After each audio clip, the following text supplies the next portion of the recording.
Hydration is really important with a stoma because, and it's particularly if you've got an ileostomy, because the job of your large bowel is to absorb salt and water. And both salts and electrolytes and water are very important for hydration. So if you haven't got a colon, then it's very important that you think about your hydration. People with an ileostomy should make sure they're drinking plenty of fluid every day, and they might need to add some extra salt in their diet and even take some isotonic sports drinks or diurolite or other rehydration solutions in order to stay on top of their hydration. So if you have an ileostomy and you drink lots of that water will come out in your bag, but it will take with it lots of salt, and salt's really important to maintain blood pressure and to look after your hydration.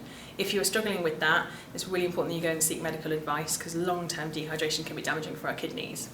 People who have a colostomy should have far less of a problem with hydration, and they don't need to add any extra salt, so just making sure that you're drinking plenty of fluid and keeping well hydrated is fine. The thing to look for with hydration is to make sure that your urine is the colour of pale straw, and that's what we like to look for.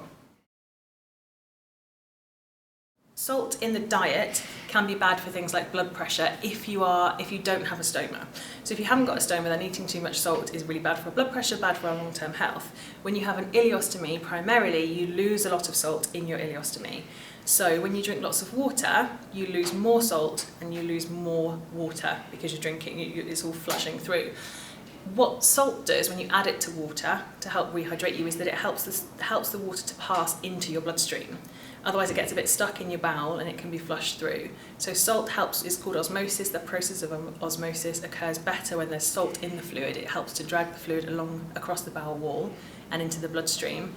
But also, if you don't have enough salt and you have lots of water, your blood pressure can be really low. So you pee out more water if you haven't got enough salt in your diet. Primarily for ileostomy, colostomy, much less of an issue.